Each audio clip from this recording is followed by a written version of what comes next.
Om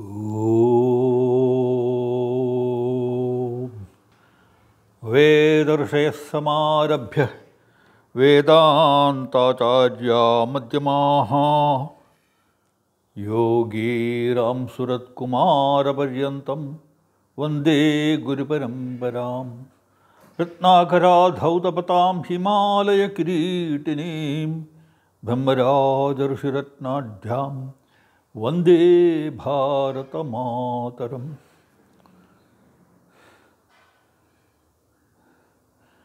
Among the Shad Darshanas,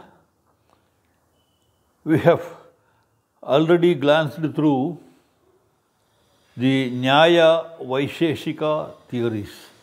Nyaya is logic, Vaisheshika is the atomic theory. How the world came into existence, or the universe comes into existence, that is discussed by Nyaya and Vaisheshika. The third darshana is Samkhya. Samkhya means number. It also means contemplation, meditation, analysis. This Samkhya theory is, among the Shaddarsanas, one of the most important, because it speaks about the evolution, how the entire world of existence, the universe, has come into existence. Samkhya speaks of two ultimate realities. The Vedantins always speak about one ultimate reality that manifests in all forms and energies, etc. But Samkhya speaks about two ultimate entities. One is Purusha, and the second one is Prakriti. Purusha, it literally means Purum Shete iti Purusha, that which is occupying everything. All that you see around, it is nothing but Purusha. That's what Purushaye Vedagam Sarvam Yatkincha Jagatyam Jagata, the Upanishads say. All that you see around is nothing but the Purusha, and it manifests in the form of Prakriti, nature, universe. But the Samkhya says Prakriti is independent of Purusha. Prakriti, that which exists before creation, it is also called Pradhana, the fundamental stuff from which everything emerges.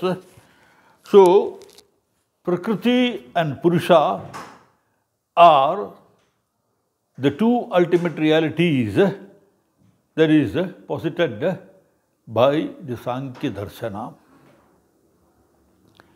But Prakriti is dependent on Purusha. Prakriti evolves in the presence of the Purusha. In the Samkhya philosophy, author of the Samkhya philosophy, Samkhya Sutras, is Kapila, who is supposed to be the avatara of Mahavishnu. And in the Samkhya Sutras of Kapila, the entire Samkhya philosophy is expounded. In later days, they were commented by two great authors, Gaudapada, who is the Paramaguru of Shankaracharya. Gaudapada has written the Samkhya Karika, that is commentary on the Samkhya Shastra of Kapila. And another one is by Vachaspati, and it is titled as Samkhya Tattva Kaumuti. These two are commentaries on the Samkhya Shastra. Of course, in the later days, Advaita arose. Swami Vivekananda says that Advaita owes much to sage Kapila, the founder of the Samkhya system of philosophy. So as I said, Samkhya speaks about two ultimate entities, Purusha and Prakriti.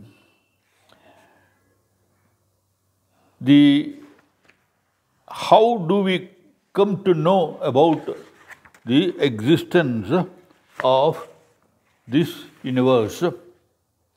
That is, the valid sources of knowledge, of acquiring knowledge, we found in the Nyaya Shastra, Pratyaksha, Anumana, Upamana, Shabda, etc. The Samkhya Shastra accepts only three pramanas or valid sources of knowledge. First one is Pratyaksha, that which is perceived through the senses and which is given to intellect. The first contact is called Nirvikalpa, indeterminate knowledge. We just have a perception. I see this, I do not know what it is. That Nirvikalpa, that is Pratyaksha. And when I understand that this is a book, there is a table, etc., then it becomes determinate knowledge, Savikalpa knowledge. The knowledge is derived from perception. Pratyaksha, Anumana is the second source, inference.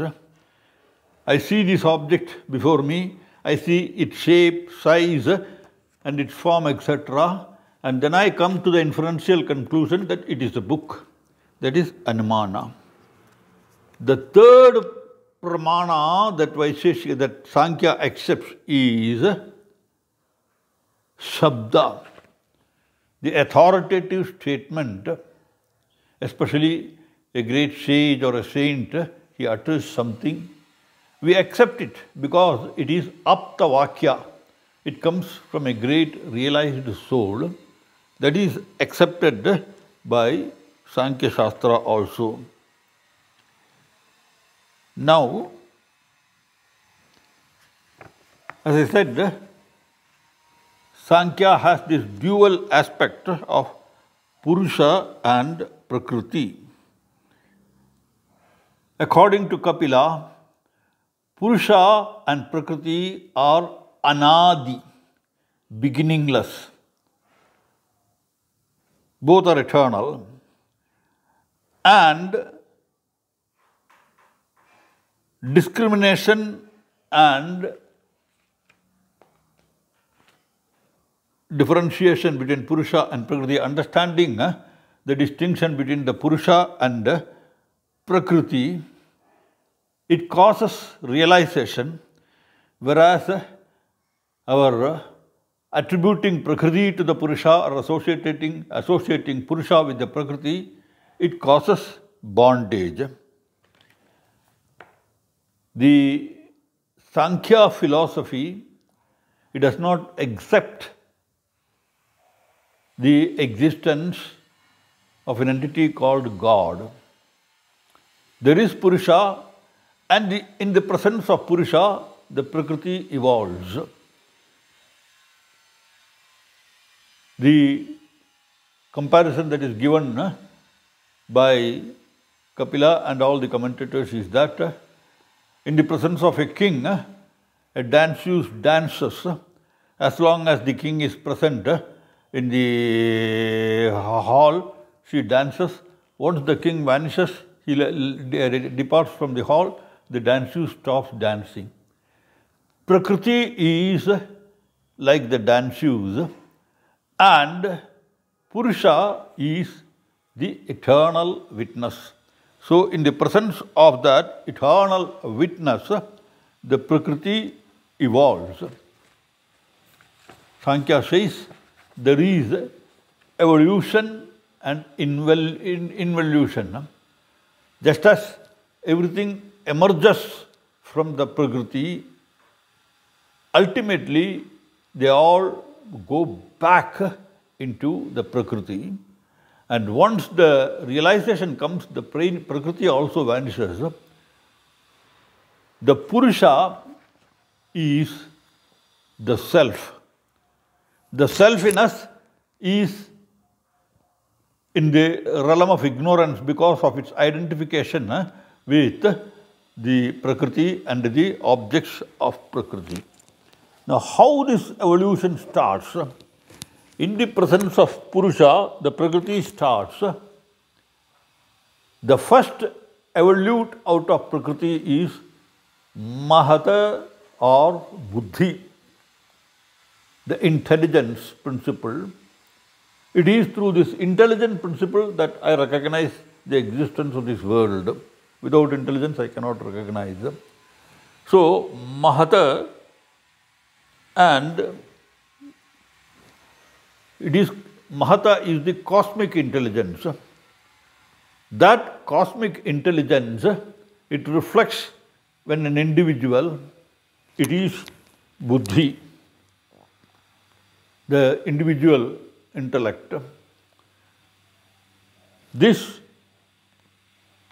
intellect, it creates ahankara or the sense of ego, the I-ness in the individual jiva, the Purusha. And out of this ahankara, there are evolutes. The fourth evolute is manas, the mind, which receives all sense perception, etc. And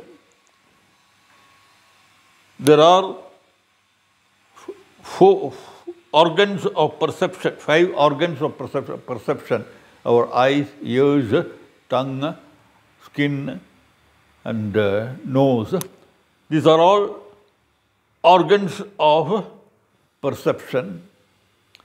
And then we have got organs of action also. So, all these, they create the five tanmatras, pancha tanmatras. Tanmatras means subtle elements, out of which the gross elements, ether, air, fire, water, earth, etc., they arise from out of the subtle elements. So, these 24 categories, they make up the universe of mind and matter. So, this is, in brief, the Samkhya theory of evolution, how things emerge in the presence of Purusha. Purusha never changes. It is Prakriti which produces all these effects. And because of that, the Purusha, according to Samkhya Shastra, there are a number of selves, jivas, innumerable. The jiva is, according to the Vedanta, Advaita Vedanta, nothing but the reflection of the cosmic self. But here, the jiva is independent. Each jiva, because of its association with the Prakriti, it creates various sorts of perceptions, experiences. The experience of pain and pleasure, these are all arising because of the contact of the jiva with the Prakriti. Prakriti or Avyakta, the uninvolved, with that the Purusha associates, and because of that all this creation starts. So these 25 tattvas is presented by Samkhya Shastra as that which evolves out of Prakriti. The function of Prakriti is crude matter is Prakriti, and out of that comes the first born evolute is Mahat, or the cosmic intelligence, and then the next one is Buddhi, and then the Manas, the Pancha Tanmatras, Pancha Bhutas, all these are arising out of that. Samkhya Shastra says that the Prakriti is constituted of three gunas: Sattva, Rajas and Tamas. Sattva is equilibrium, undisturbed state. It is a state of bliss or calmness or quietude, you can say. That is Sattva. The second guna is Rajas, activity, passion, activity, motion, etc. That is the second guna. And the third is Tamas, that is inertia, darkness, inertness, inactivity.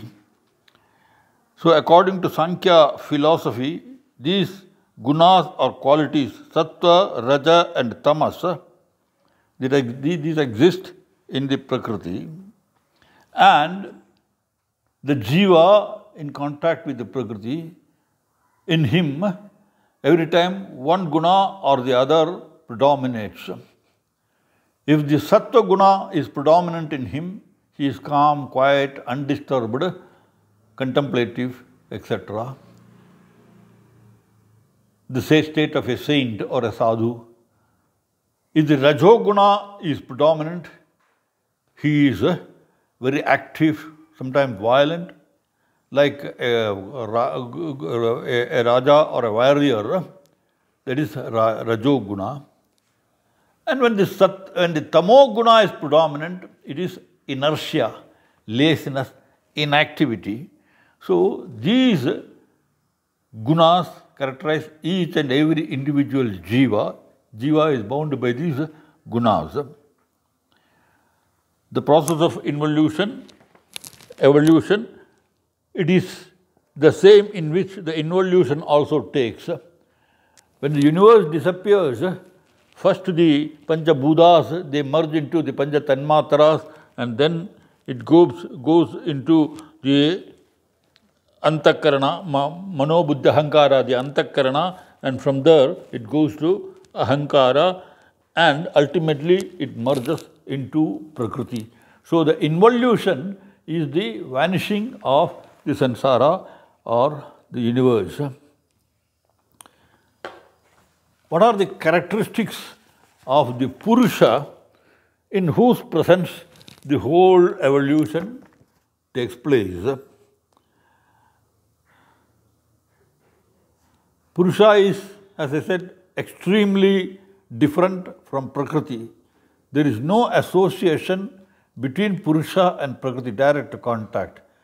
Just in the presence of Purusha, the Prakriti evolves. Just like a danseuse dances in the presence of a king, Prakriti evolves.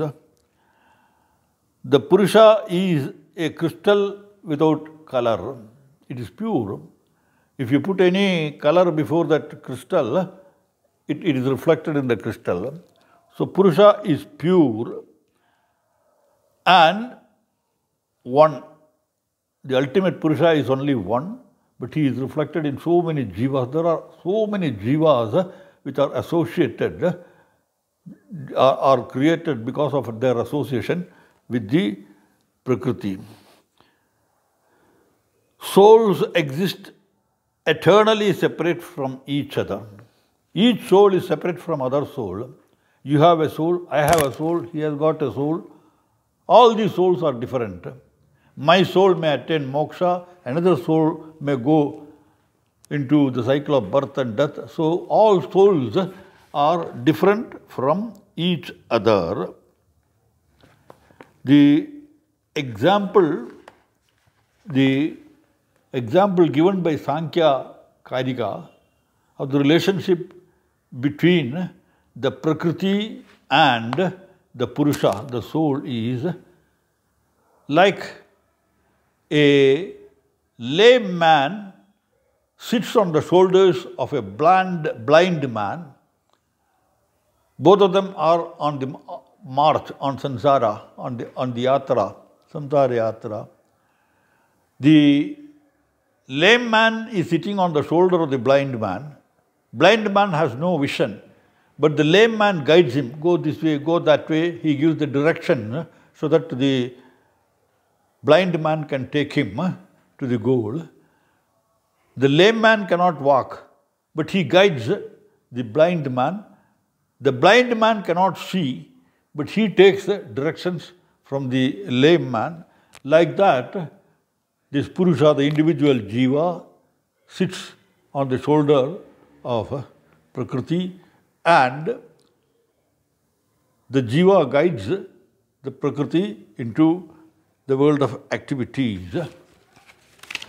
This inference of the existence of Purusha and Prakriti, it is justified by Kapila in the Samkhya Karika. He says that there are so many objects.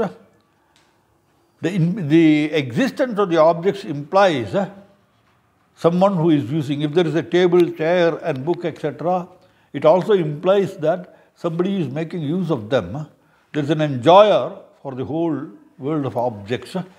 The enjoyer is Purusha, and the world of objects is constituted by Prakriti. Purusha is inactive. He is not active. He is just a witness. Whereas Prakriti evolves. There is evolution and involution in Prakriti. Every moment the Prakriti changes, new things come into existence. That evolution is there. The intellect, egoism, mind, with the eye see a form at once, and it refers it to the buddhi, to the mind. The mind refers to the buddhi, and the buddhi analyzes, and it comes to the conclusion what that object that is experienced is. So, the five sense organs or perception are indriyas, the gates through which the perception is received. The intellect is the instrument or the organ which is the interway or medium between the senses and the self. The self receives the knowledge of the objects because of the intellect. These functions of the intellect, Nyaya Shastra says, intellect visualizes or discriminates the internal difference between the Purusha and Prakriti. The intellect is the medium or the instrument or organ between the other organs. The other organs are connected to the intellect, to the self, through the medium of intellect. And the effects of pleasure, pain and indifference are furnished to the self according to the predominance of the qualities of Sattva, Rajas and Tamas. Sattva is purity, passion is Rajas and Tamas is darkness. The Jiva or the individual self, as I said, the Purusha associated with Prakriti is the individual Jiva. There are so many individual Jivas. The Jiva must realize the perfection of the Purusha. The liberation from bondage is the realization of the Jiva that the ultimate Purusha is different from Prakriti. Once the Jiva realizes that the Purusha is different from the Prakriti, then the bondage ceases. Every jiva has latent in it the higher Purusha. The cosmic self is present in every jiva. Once it realizes that it is not bound by the Prakriti, or it is released from the clutches of Prakriti, it realizes the self. The Samkhya speaks about Linga Sharira and the gross body and the subtle body. Linga Sharira is the gross body. The body that is evolved out of material, Sattva, Rajas, Tamas, Gunas, this gross body made up of the elements, etc., it is impermanent, it vanishes. But there is no death for the Linga Sharira. The subtle body in us is different from the gross body. The gross body is made up of flesh, bone, blood, etc. When the subtle body gets released from the gross body, it carries all these impressions that are gathered by Mano, Buddhi, Ahankara, the Antakaranas, the mind, the Buddhi, and the egoism. Whatever experiences I have gained through the instrument of the body, when I am in the world of objects, they are carried by Linga Sharira. And it is this Linga Sharira which transmigrates from one body to another until I get emancipation.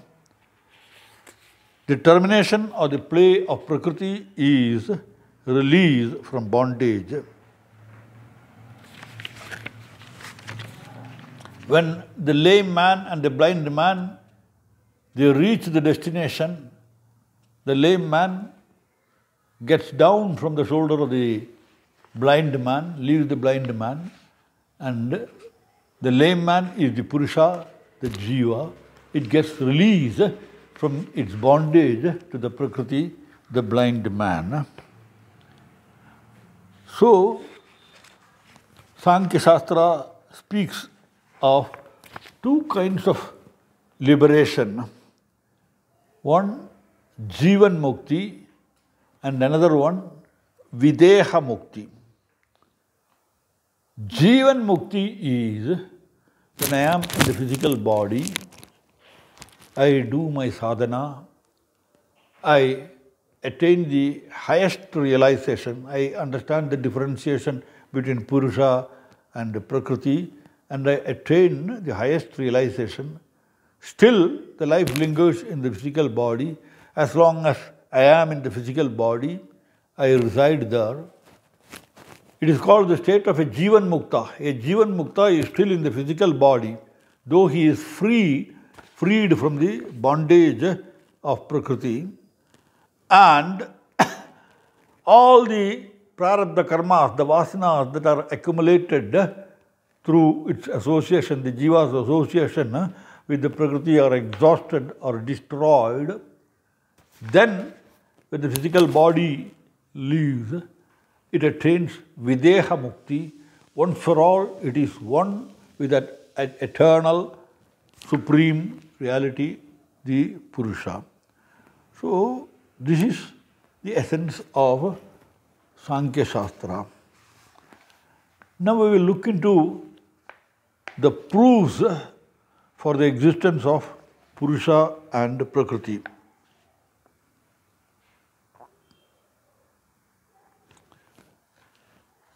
As we already seen, the Samkhya Darshanas, they came into existence, those that accepted the authority of the Vedas and those that did not accept the ultimate authority of the Vedas, they were known as Nastika Darshanas, whereas those that accepted the authority of the Vedas is Astika Darshanas.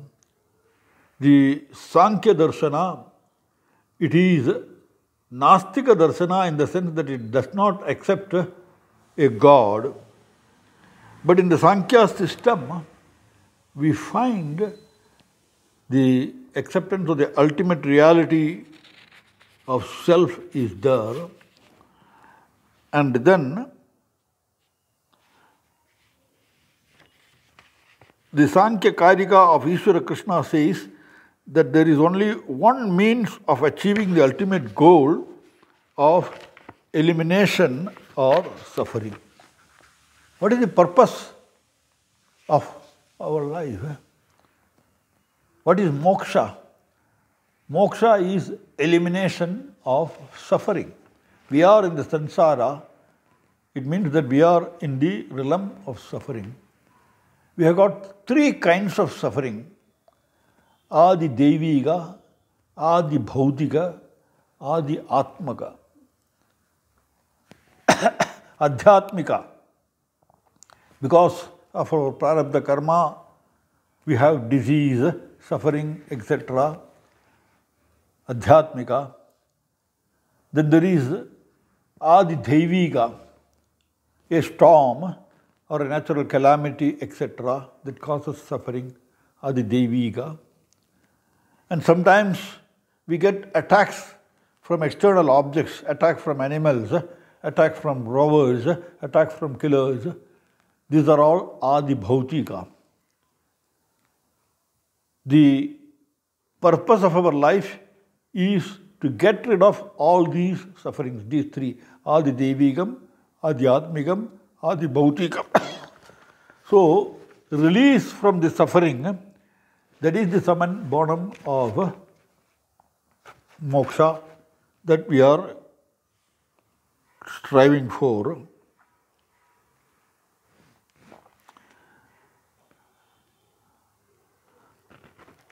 The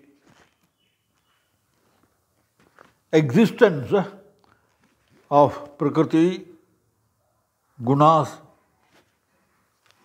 it's called Satkaryavada.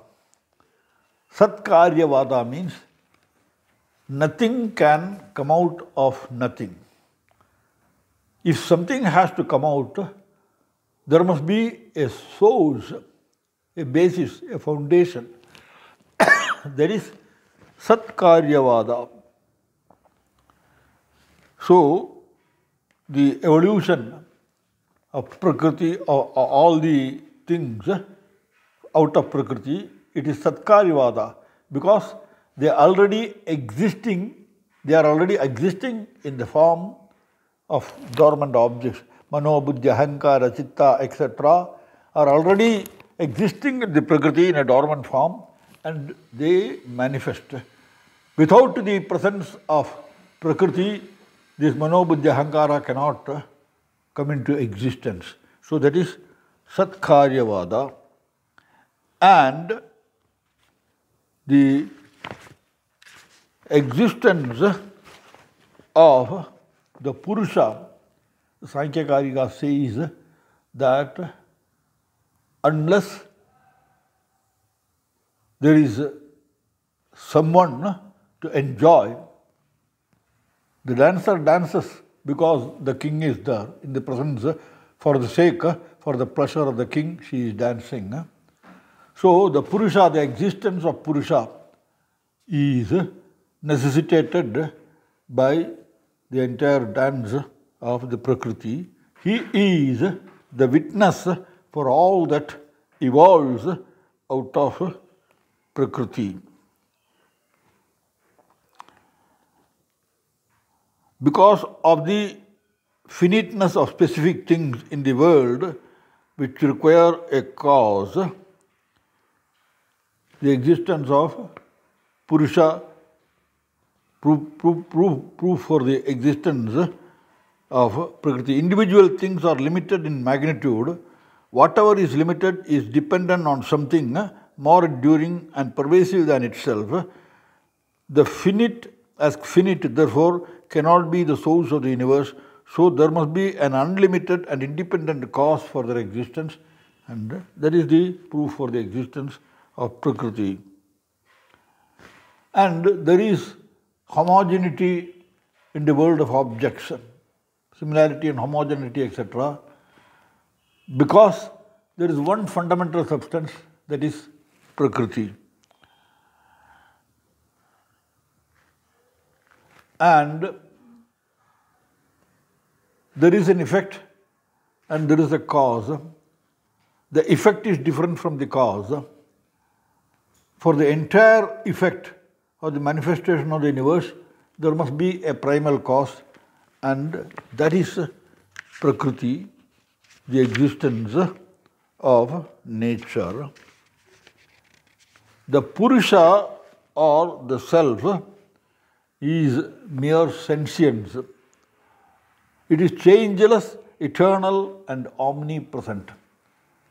Purum Shete iti Purushaha, the Vedas declared, it is everywhere, omnipresent, omnipotent,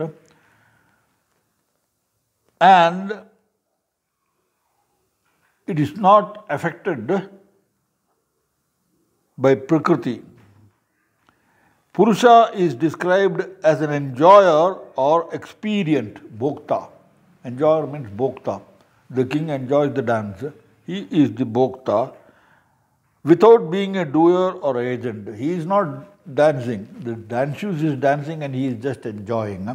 So similarly, in the presence of Purusha, the whole cosmic dance takes place, but the Purusha is unaffected by the creation, sustenance and dissolution of the universe.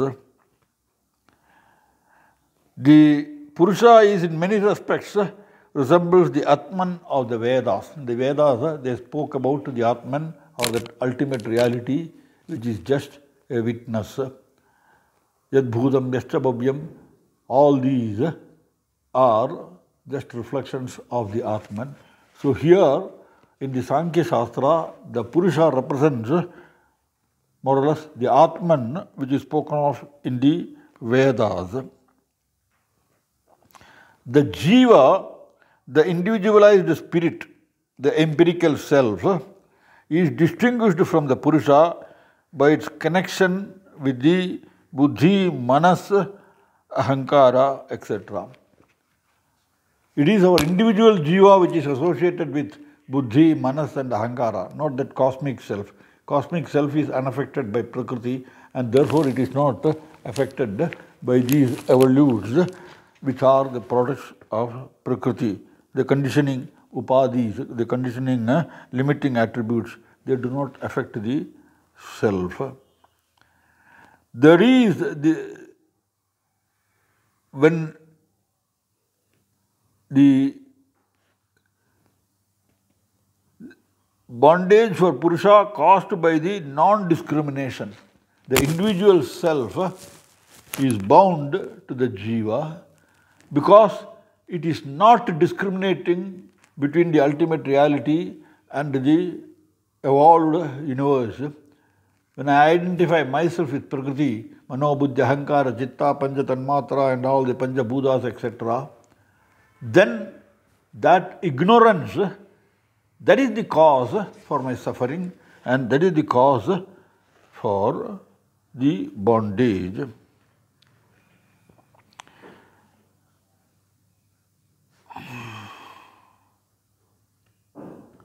The existence of the self must be admitted by all. The feeling of one's own existence is the most natural. If you ask me, how do you know that you exist? I have that feeling that I am existing. I need not show you any proof that I am existing. I can't show you any proof that I am. The only proof is that I feel my existence. That is the proof of my existence. So, the existence of the Purusha, it is self-revealing. No proof is needed for that. And in this world, I got pleasure, pain, and all sense experience, etc. Who is feeling all these things? The sense organs, the mind, and the buddhi, they all come into the sense organs. They collect all the impressions, taste, smell, sight, hearing, sense of touching sensation. They all give the experience of the Panchabhutas, etc. And the mind presents it before the intellect. the work of the mind is to collect all these impressions. It is like a treasurer who collects money, tax from the people, and then he presents it to the minister. Intellect is, buddhi is like the minister, and that minister puts it into the coffer, the khajana for the ruling of the ruler, the Supreme Self. So, it collects all these things, but for whose purpose all these experiences are collected and to whom it is presented, that is the Supreme Self. Since there must be an enjoyer, the existence of the Self is accepted. And how do we know that there are so many selves? Myself is different from yourself. According to Vedanta, all are one. All are manifestations of one and the same self. But the Samkhya very clearly says, myself cannot be yourself, because I got my own experiences of pleasure, pain, suffering, and you have got your own experiences of pleasure, pain, suffering, etc. And once I am relieved of all my pain and suffering, if I get moksha, if we have got only one self, when I attain moksha, everybody must be freed. That is not seen. I attain moksha, but you still suffer in the world of objects. So that shows the multiplicity of the selves. So this Samkhya theory, it comes to the ultimate recognition of the existence of the Purusha, who is the enjoyer of all objects, the world of objects, etc. The Samkhya theory of evolution, as I said, in the Western philosophy, we have got the theory of evolution by Samuel Alexander, creative evolution, and then Bergson's theory of evolution. They speak how the world evolves. Samkhya also speaks such a theory of evolution. Here in the Samkhya theory of evolution, it is more systematic and scientific, presented long before the Western theories of evolution came into existence. Ultimately, we do not know where the world goes. The scriptures speak about the evolution of the world, samsara, utpatti and sthiti, and the scriptures say that there will be dissolution of everything. Science also accepts that all those that come into existence, they vanish. Continents have vanished, mountains have vanished. So many changes are taking place in the nature. So the evolution and the involution, it is an endless process, eternally going on. But the witness of this process of evolution and involution, it is the self. This self, because of its identification with Prakriti, it has pleasure, pain, inertia, all these qualities I find in me because of my association with the objects, the products of the sense organs, and because of my acceptance of the of all these objects as mine. Once this egoistic attachment to the world of objects ceases, I realize that I am just a witness, nimitta matram. I just a witness. Once that realization comes, I am freed from the bondage. Each individual self has ultimately to attain its identity with that ultimate reality. Till then, these individual selves will be there. This is the philosophy of Samkhya. Usually, Sankhya is associated with yoga. How to get released from this bondage, from the suffering, from the pain, etc. The way for it, it is presented by Patanjali in his Yoga Sutras. In the next class, we will go into the Yoga Sutras of Patanjali. How we can get rid of this bondage to the Prakriti and go back to that original self-existence, become one with the Purusha. That is the theme of Yoga Sutra. We will go into the details of Patanjali's Yoga Sutra in the next class. Jai Shri Ram, Vande Mataram.